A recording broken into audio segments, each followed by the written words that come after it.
जय हिंद साथियों, स्वागत है आप सभी का हमारे YouTube चैनल ज्ञान आरबीएल में। दोस्तों आपको बता दें कि आपके लेखपाल और वन रक्षक के एग्ज़ाम की डेट आ चुकी है, जिसमें हम लेखपाल के पूरे सिलेबस को कवर कर रहे हैं, जिसके लिए हमने हिंदी और ग्रामीण परिवेश को चुना है। आपको बता दें कि हम लेखपाल की वही टॉपिक लेकर के आ रहे हैं जो कि लेखपाल के सिलेबस में दिए गए हैं, जिसमें देखिए हमने समास पूरा कंप्लीट करा दिया है। समास के बाद हमने दोस्तों काल कंप्लीट करा दिया है। अब बारी आई है कारक की। और देखिए कारक से ऐसे क्वेश्चन पूछा था जो अपवाद स्वरूप होते हैं, जिन पर बच्चे हमेशा गलती करते हैं। मैं आपको एक बार बता दूं, अगर आप ये वीडियो पूरा देख लेते हैं, आज के बाद कारक आपको कहीं से पढ़ने की आवश्यकता नहीं पड़ेगी। जितने भी अपवाद बनते हैं, मतलब कारक चिन्ह से जितने भी अपवाद बनते हैं, सारे के सारे अपवाद आपको इसी वीडियो में मिल जाएंगे। इसके अलावा कोई भी कहीं से भी क्वेश्चन बाहर नहीं जाने वाला। तो चलिए शुरू करते हैं। उसके पहले बता दें, एक बार आप जाइए हमारे प्ले लिस्ट पर, उसका लिंक हम नीचे डिस्क्रिप्शन में दिए हैं, या फिर डायरेक्ट प्ले लिस्ट पे जाइए, वहां को मिलेगा लेखपाल उत्तर प्रदेश लेखपाल 2022 परीक्षा तिथि 19 जून। यहाँ पे हम एक क्रम से सारी वीडियो लगा दे रहे हैं। जो भी वीडियो हमने बनाई है, चाहे हिंदी की या ग्रामीण परिवेश, सब कुछ इसी में मिल जाएगा। एक बार जाकर के आप जरूर देखिए। उसके अलावा देखिए, अगर आप वन रक्षक का फॉर्म डाले हैं तो ये प्रीवियस पेपर वन रक्षक के मिल जाएंगे, उनको देखिएगा, बहुत ज़्यादा आपको मिलेगा इससे। ठीक है। और दोस्तों जूनियर असिस्टेंट का पेपर हमने सॉल्व कराया। उसके अलावा ग्रामीण विकास यानी कि दोस्तों UPSSC वीडियो के एग्जाम को भी हमने उसके सारे प्रीवियस ईयर पेपर सॉल्व कराए थे, इनको जरूर देखिएगा। चलिए शुरू करते हैं। तो दोस्तों एक बार आपको दिखाना चाहता हूँ कि यह है लेखपाल का सिलेबस। ठीक है। समास, ठीक देखिए, समास इसमें पढ़ लिया हमने। उसके अलावा आपको बता दें हम कि समास के साथ ही साथ हमने काल को पढ़ लिया है। अब दोस्तों कारक चिन्ह पढ़ने जा रहे हैं। ठीक है। कारक चिन्ह के बाद आप लोग बताइएगा हम किस टॉपिक पर वीडियो लेकर, देखिए इन्हीं में से बताइएगा कि आपको किस टॉपिक पर वीडियो चाहिए। वैसे हम सभी पर बनाएंगे। ठीक है। अभी देखिए आपको लिंग बचा है, वचन है। ठीक है। ये देखिए समझाने वाली चीज़ें हैं, संधि है, तो इन पे भी लाना है वीडियो। तो देखिए हर एक टॉपिक पर वीडियो आएगी, कोई भी टॉपिक छूटने वाला नहीं है। तो चलिए शुरू करते हैं। कारक, ये आज का तीसरा टॉपिक होगा। देखिए काल और समास समाप्त कर चुके हैं। चलिए शुरू करते हैं वीडियो को। देखिएगा आज का हमारा तीसरा टॉपिक है कारक। ठीक है। दो टॉपिक हम पहले कंप्लीट कर चुके हैं, उनके बारे में हमने पहले से ही बता दिया है। अब देखिए कारक होता क्या है।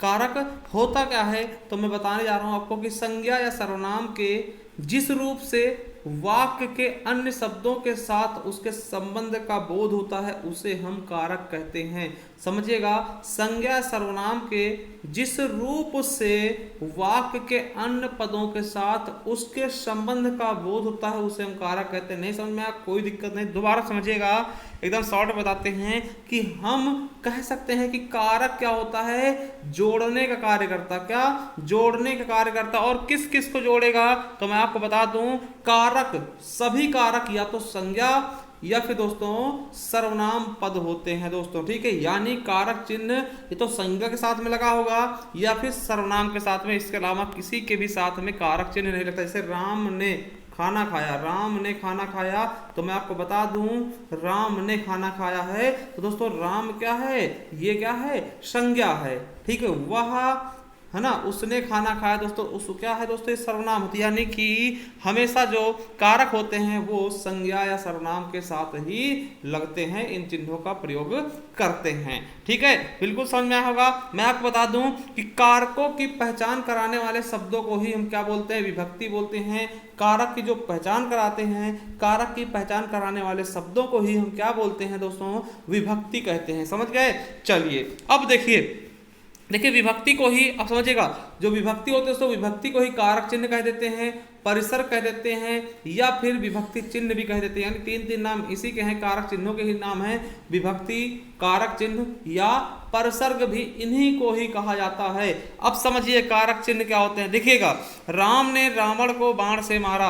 अब समझिएगा इसमें कितने कारक, देखिए कई बार क्वेश्चन पूछेगा इसमें कितने कारक हैं, तो दोस्तों कितने कारक हैं, देखिए एक हो गया ये राम ने, एक कर्ता हो गया, फिर दोस्तों रावण को हो गया, है ना, और फिर बाण से हो गया। तो कर्ता ने ये देखिए ये कर्ता कारक हो गया। अब देखिए क्वेश्चन कैसे बनते हैं ये भी देख लीजिएगा। पूरा सेंटेंस दे देगा और उसको कह देगा राम के नीचे अंडरलाइन रहेगा, जो अंडरलाइन है दोस्तों रेखांकित शब्द में कौन सा कारक हो। देखिए जैसे ही जिस शब्द को कहा था उसके तुरंत बाद वाले कारक चिन्ह को हम लेते हैं, ठीक है। तो राम ने, अब देखिए राम ने आ गया तो ने क्या है, कर्ता ने, है ना। तो हम बता देंगे राम में क्या है, कर्ता कारक। अब देखिए आपको अंडरलाइन करके पूछ सकता है रावण में कौन सा कारक है। तो देखिए रावण है तो रावण के जस्ट बाद वाला कारक लेंगे, नहीं तो आप पहले वाला लेके ने करके बता दे करता नहीं। रावण के तुरंत बाद वाला जो पूछा था उसके तुरंत बाद वाला कारक चिन्ह उठाते हैं।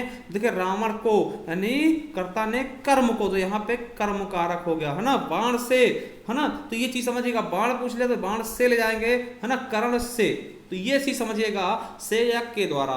तो समझ में आए कि हम उस किसी भी चीज का विभक्ति कैसे देखते हैं, तो उसके तुरंत बाद वाले कारक चिन्ह को हम पहचान के उसी के द्वारा हम बता देते हैं, ठीक है। अब देखिए अगर हम विभक्तियों की बात करते हैं दोस्तों, विभक्तियां दो प्रकार की होती हैं। विभक्तियां दो प्रकार की होती हैं। एक होता है संश्लिष्ट विभक्ति। ये क्या होता है, तो वे विभक्तियां जो सर्वनाम के साथ मिलाकर लिखी जाती हैं उन्हें संश्लिष्ट विभक्ति कहती है, जो सर्वनाम के साथ हमेशा मिल के रखती हैं। अब देखिए तुमने, देखिए तुम तो एक क्या होगा, सर्वनाम होगा, और ने क्या है, विभक्ति है ना। मगर ये पूरा सेंटेंस मिल के बनता है तुमने, हमको, है ना, कर्म को, है ना, कर्ता ने कर्म को, तो देखिए को लगा हुआ है, तुमसे, करण से, मैंने, है ना, तो मेरे, तुम्हारे, ये सब क्या हैं, इनको हम संश्लिष्ट विभक्ति कहते हैं। क्या बोलते हैं, संश्लिष्ट विभक्ति बोलते हैं। क्यों, क्योंकि ये दोस्तों सर्वनाम के साथ मिलाकर लिखी जाती हैं। एक होता है विश्लिष्ट विभक्ति। अब समझिएगा ये दूर दूर लिखी जाती है, समझिएगा ये विभक्तियां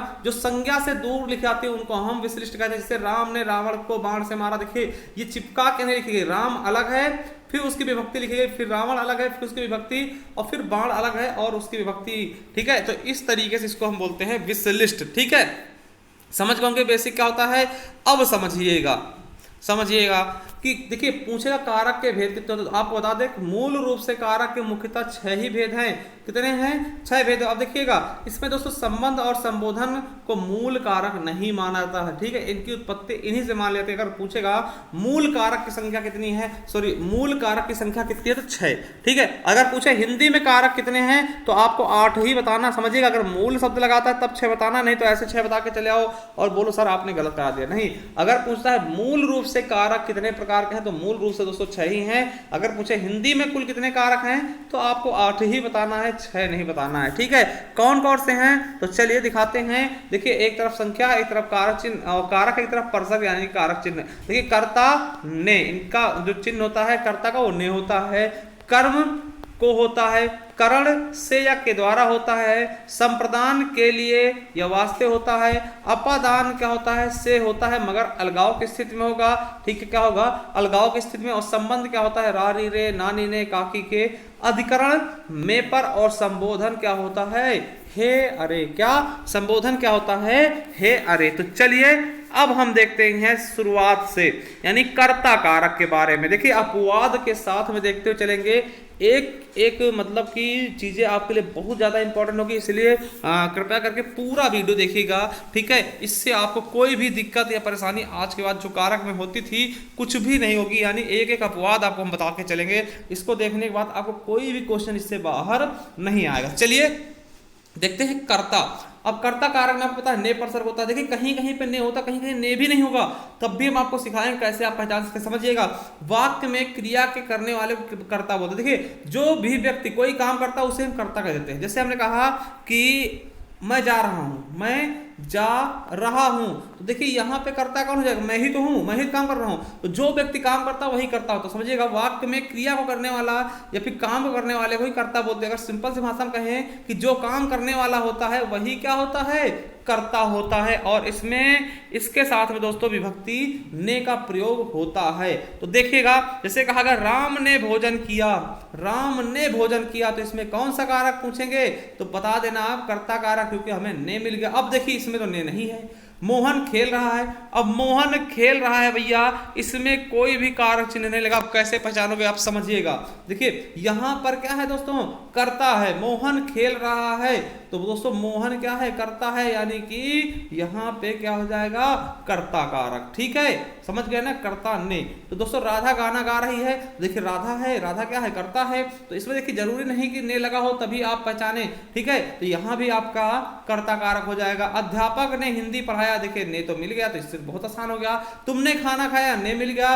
राम को पढ़ना चाहिए, राम को पढ़ना चाहिए। अब देखिए यहां पर दोस्तों समझिएगा, राम को पढ़ना चाहिए दोस्तों, तो यहां पर अभी आपका कर्ता कारक ही होगा, कर्म नहीं होगा, क्योंकि दोस्तों किसी कर्ता के लिए बताया गया है चीजें। ठीक है, तो बिल्कुल अच्छे समझ गए होंगे कि कर्ता कारक क्या होता है। ठीक है, चलिए अब देखते हैं कर्म कारक के बारे में। क्या, कर्म कारक के बारे में कि कर्म कारक क्या होता है। देखिए पहली चीज, कर्म कारक का जो चिन्ह होता है को होता है, क्या होता है, को होता है। अब देखिए क्रिया जिस पर अपना प्रकाश डालती है, क्रिया जिस पर अपना प्रकाश डालती है उस संज्ञा या सर्वनाम को हम कर्म कहते हैं। मतलब जिस पर अपना प्रकाश डालती है, मतलब जो चीज करने की कोशिश करती है वही क्या होता है, कर्म होता है। और इसमें विभक्ति को का प्रयोग होता है। एक चीज आपको बता दें कि कर्म कारक को पहचानने का सबसे सरल तरीका क्या होता है, आप कर्म की पहचान करने के लिए क्या अथवा किसको प्रश्न करते हैं, जिसमें से कर्म का पता सरलता चल जाता है। मतलब आप करिए, जैसे राम जा रहा है, राम घर जा रहा है, तो राम क्या कर रहा है, घर जा रहा है ना। तो इस तरीके से दोस्तों अगर आप करते हैं, मतलब क्वेश्चन करते हैं क्या और किसको दोस्तों, तो आपको कर्म कारक का पहचान आसानी से मिल जाएगा। अब देखिए अपवाद क्या होते हैं, यहां समझिएगा, अपवाद भी इसको समझिएगा, जो पूछे जाते हैं जो कि आपको पता नहीं होते हैं। देखिए अगर कहीं पे दोनों तरफ लगा है ना, दोनों और, दोनों तरफ, चारों तरफ, पांचों तरफ, मतलब तरफ और लगे मिल जाए, वो भी आपका कर्म ही कारक होगा। दुहना, दूध दुहना, है ना, दंडित करना दोस्तों, चुराना, मांगना, चुनना, पकाना, बोलना, ले जाना भी इसी के अंतर्गत ही आते हैं। और आपको देखिए ये सब चीजें नहीं याद करनी कि ये चुराना, दंडित करना, आपको बस ये वाली चीजें याद करनी है कि दोस्तों तरफ मिल जाए या और मिल जाए, दोनों तरफ। कहते हैं कि कुआं के दोनों तरफ घास लगी हुई है, तो दोस्तों ये भी है ना, तो कर्म कारक ही होगा, समझिएगा। दोनों तरफ, तीनों तरफ, चारों तरफ, या फिर चारों ओर, पांचों ओर, इस तरीके से दोस्तों कहीं भी मिलता है तो वो भी कर्म कारक होगा, और यही इसका अपवाद स्वरूप होता है। इसको आप याद कर लीजिएगा। चलिए दिखाते हैं आपको। जैसे कहा जाएगा मेरे तीनों तरफ, तीनों ओर पानी से घिरा, घर तीनों ओर पानी से घिरा, देखिए तीनों ओर आ गया, तो बिल्कुल पहचानिएगा कर्म कारक ही होगा। क्या हो जाएगा, कर्म कारक, क्योंकि तीनों ओर, दोनों ओर। अब देखिए मेरे घर के दोनों तरफ कुआं है, देखिए तरफ और, तीनों ओर, दोनों तरफ, चारों तरफ, है ना, ये सब चीजें क्या होंगी, आपके कर्म कारक की ही उदाहरण होती है। ठीक है, अब देखिए यहां पर समझिए, राम ने श्याम को मारा। अब देखिए इसमें पूछा कौन सा कारक है, तो आप बताएंगे भैया यहाँ पे कर्ता भी है और कर्म भी है। मगर मगर मगर मगर अब देखिए यहां पर श्याम के नीचे क्या किया गया, अंडरलाइन किया गया, तब पूछेगा इस रेखांकित शब्द में कौन सा कारक, तो आपको पता श्याम के बाद को आया है, यानी कर्ता ने कर्म को, तो यानी कर्म कारक हो जाएगा, बिल्कुल समझिएगा। ठीक है, अगला है कि मैदान के चारों ओर वृक्ष, देखिए चारों ओर हमने बताया कि चारों ओर, तीनों ओर मिलेगा तो वो कर्म कारक होगा, बिल्कुल कर्म कारक। स्कूल के दोनों ओर मैदान है तो बिल्कुल भैया कर्म कारक है। अब देखिए विनय पुस्तक पढ़ रहा है, देखिए यहां पर दोस्तों विनय पुस्तक पढ़ रहा है, अब अंडरलाइन कर दिया है दोस्तों पुस्तक की तरफ। अब पुस्तक क्या है दोस्तों, ये कर्म ही तो है भाई, पुस्तक क्या है, कर्म ही तो है, तो पुस्तक को पढ़ा, यानी कि पुस्तक कैसा है, तो कर्म कारक हो जाएगा। इस तरह से समझिएगा।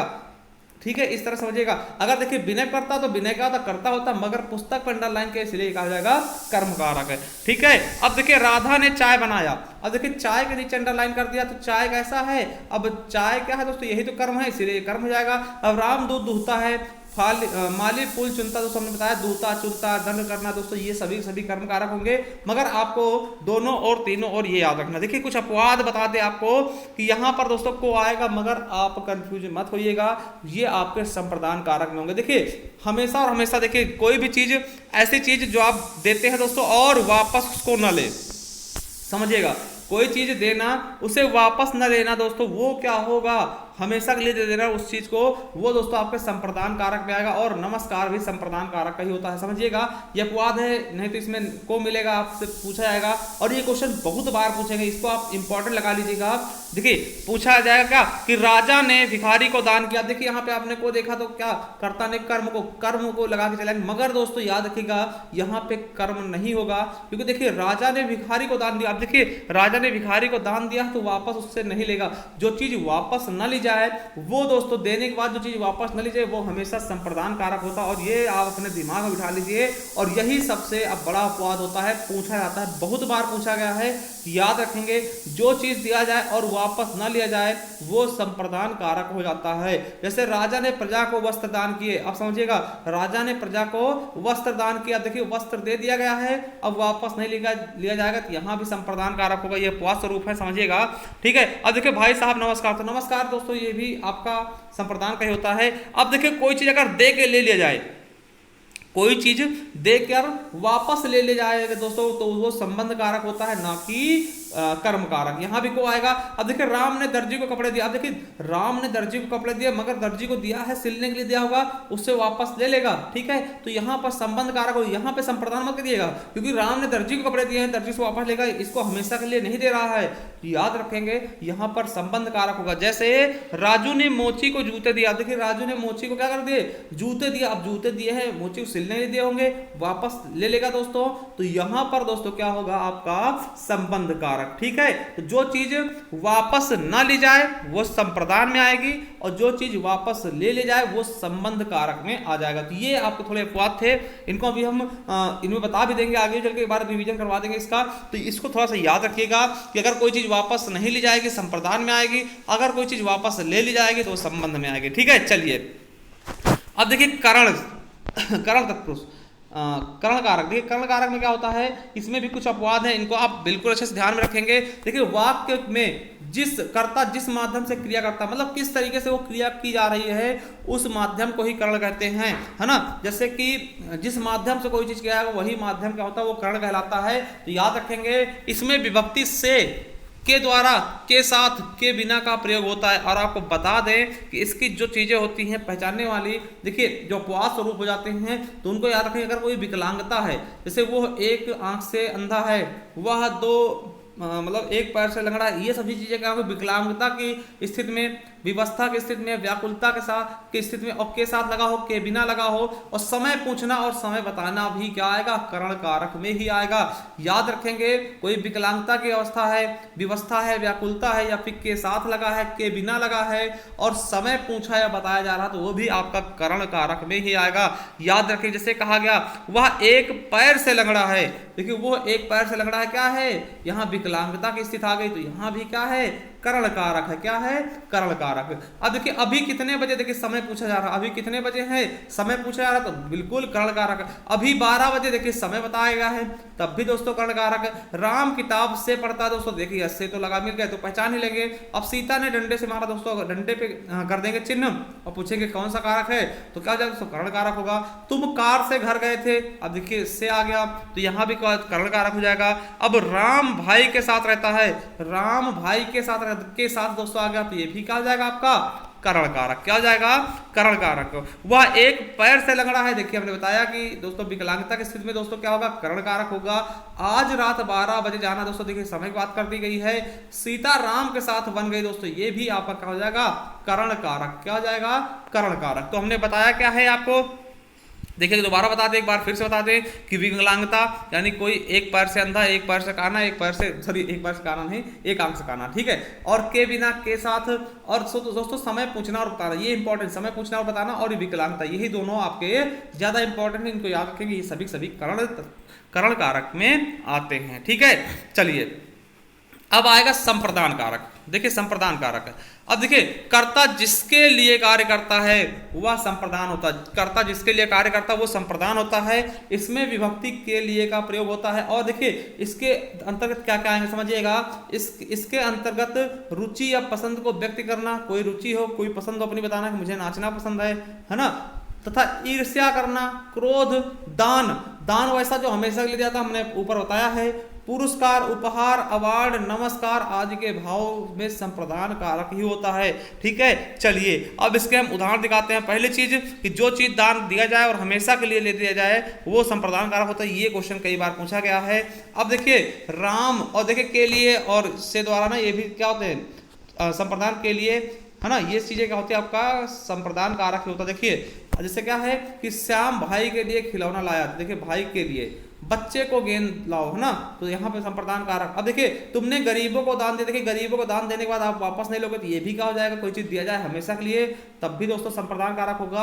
राजा ने प्रजा को कंबल दान दे, दोस्तों बहुत बार पूछा गया, तो ऐसा दान जो वापस न लिया जाए वो क्या होगा दोस्तों, संप्रदान कारक होगा। मैंने भिखारी को भिक्षा दिया, देखिए यहाँ पे क्या है, भिखारी को भिक्षा दिया, ऐसा थोड़ी उससे फिर वापस मांगने नहीं, भैया हमारा भिक्षा दे दो, है ना, तो ये भी संप्रदान कारक होगा। अब देखिए सीता सब्जी खरीदने बाजार जाती है, दोस्तों ने आ गया, तो देखिए ये भी आपका संप्रदान कारक। राम दौड़ने मैदान जाता है, दोस्तों तो यहाँ भी क्या आएगा दोस्तों, संप्रदान कारक हो जाएगा। देखिए माता जी को सादर प्रणाम, देखिए प्रणाम दोस्तों या नमस्कार, भैया जी को मेरा नमस्कार, तो ये भी दोस्तों क्या हो जाएंगे आपके संप्रदान कारक। देखिए क्रोध की स्थिति में कैसे कि अध्यापक बालक पर क्रोध करता है, दोस्तों ये भी आपका संप्रदान कारक होगा। और रुचि क्या होगा कि मुझे लड्डू खाना अच्छा लगता है, देखिए रुचि है ये चीज है ना, तो यहाँ भी दोस्तों आपका संप्रदान कारक ही होगा। और मेन चीज आपको क्या याद रखना है कि दोस्तों आपको कि जो चीज हमेशा के लिए दान दी जाएगी वो आपका संप्रदान कारक होगा, और जो चीज हमेशा के लिए ना दी जाए वापस ले जाए वो संबंध कारक में आएगा। तो ये चीजें याद रखेंगे। इसके अलावा नमस्कार ये बहुत बार पूछे आते हैं ना, पुरस्कार उपहार वाले भी इसी के अंतर्गत आ जाएंगे। चलिए आगे देखते हैं अपादान से। देखिए अपादान में क्या होता है, अलगाव की स्थिति होती है।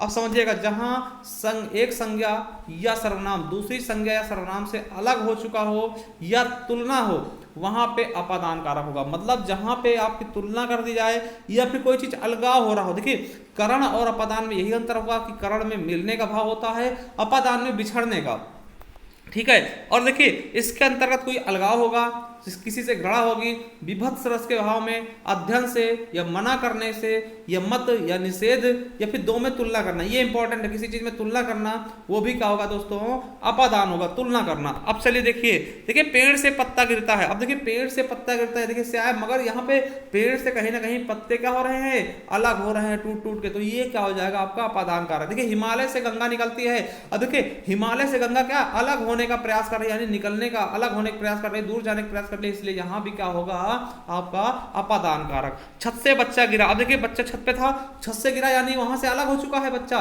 छत से अलग हो गया, यानी यहां भी अपादान कारक। चूहा बिल से निकला, अब देखिए चूहा जो है वो बिल से बाहर निकल चुका है, यानी कि चूहे ने बिल से अलग हो गया, इसलिए यहां भी अपादान कारक। अब देखिए हाथी ने तालाब से पानी पिया, अब देखिए हाथी ने तालाब से पानी पिया, तालाब से कुछ ना कुछ पानी कम हुआ होगा, कुछ ना कुछ पानी उसने अलग किया होगा, इसलिए यहां भी अपादान कारक, ठीक है। चलिए अब देखिए राम श्याम से अच्छा, देखिए तुलना कर दी गई, तुलना के भाव में राम श्याम से अच्छा, तुम मुझसे अच्छे हो ना, तो यहां भी दोस्तों अपादान कारक ही होगा अगर तुलना करते हैं तो, ठीक है। अब देखिए राम को पाप से घड़ा है, देखिए घड़ा से संबंध में भी आपका अपादान कारक हुआ, हमने बताया है। अब देखिए बच्चा जो है कुत्ते से डरता है, देखिए डरने की स्थिति में क्या होता है, अपादान कारक। अब देखिए कुत्ते से डरेगा तो उसके पास तो जाएगा नहीं, उससे दूरी भागेगा, तो अलगाव की स्थिति होगी, तो यानी कि अपादान कारक। वो मुझसे सुंदर, देखिए यहां भी तुलना कर दी गई है।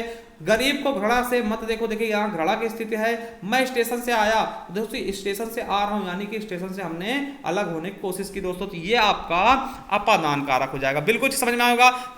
इसमें जो चीजें आपको बता दें वो याद रखना है कि अलगाव होना चाहिए, और दोस्तों तुलना, किसी से तुलना की जाए कि तुम हमसे कमजोर होती, यहां भी आपका अपादान कारक ही हो जाएगा। चलिए अब देखते हैं संबंध कारक। देखिए संबंध कारक क्या होता है, काकी के, रारी रे, नानी ने, देखिए संज्ञा अथवा सर्वनाम के जिस रूप से उसका दूसरे शब्दों के साथ संबंध प्रकट होता है उसे हम क्या बोलते हैं, संबंध कारक। देखिए इसकी विभक्ति से बने शब्द क्या होते हैं, मेरा, मेरी, मेरे, अपना, अपनी, अपने, या उनका, उनकी, उनके, ये सभी क्या होते हैं, इनकी विभक्ति से बने हुए कारक शब्द होते हैं, ठीक है। तो समझ गए होंगे संबंध क्या होता है। अब देखिए और आपको बता दें इसका एक अपवाद क्या होता है, जो दान हमेशा के लिए दिया जाए, सॉरी सदा के लिए ना दिया जाए। जैसे कि आप हमने बताया था कि रमेश ने मोची को जूते दिए, या फिर दोस्तों कि सुरेश ने, है ना, सुरेश ने दर्जी को कपड़े दिए, या सुरेश ने, है ना, प्रेस करने वाले को या फिर धोबी को कपड़े दिए, तो उनसे वापस ले लेगा,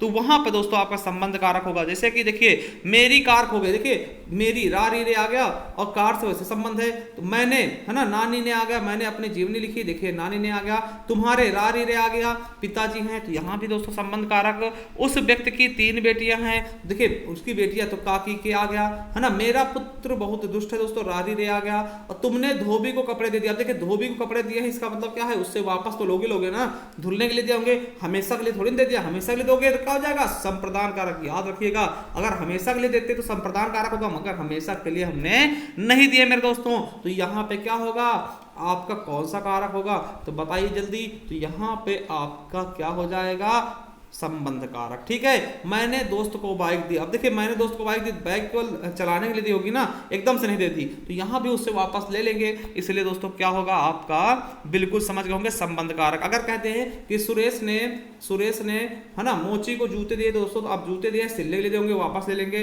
या फिर दोस्तों रमेश ने धोबी को कपड़े दिए, तो वो भी दोस्तों वापस ले जाएंगे, तो वो भी आपके संबंध कारक में ही आएंगे। चलिए समझ गए होंगे। अब देखते हैं दोस्तों आगे, अधिकरण।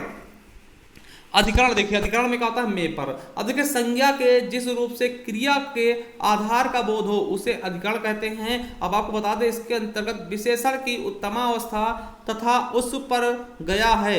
देखिए उस पर गया, जैसे बोलते हैं कि लड़की देखने जाते हैं, सॉरी कोई बच्चा होता है देखने जाते हैं, उसको कहते हैं कि बाप पे गया है या माता पे गया है या चाचा पे गया है, लड़ाई करवाते हैं ना, तो ये चीजें आपको पता होनी चाहिए। ये भी आपका अधिकरण में ही आता है कि उस पे, जैसे आपका लड़का हम पे गया है ना, इस तरीके से वो चीजें भी इसी पर आएंगी अधिकरण में। ठीक, इनका प्रयोग होता है, तो याद रखेंगे, जहां उत्तमावस्था या फिर उस पर गया है ऐसे सेंटेंस अगर मिल जाएं तो दोस्तों आपका ये भी क्या होगा, आपका बिल्कुल और बिल्कुल समझ गए होंगे कि अधिकरण कारक होगा। जैसे मेज पर पुस्तक रखी, देखिए मे पर तो आएगा, पर लगा मिल गया, मेज पर पुस्तक रखी है, अधिकरण कारक। मैं 10 मिनट में आ रहा हूं, मैं 10 मिनट में आ रहा हूं, तो मैं आ गया दोस्तों।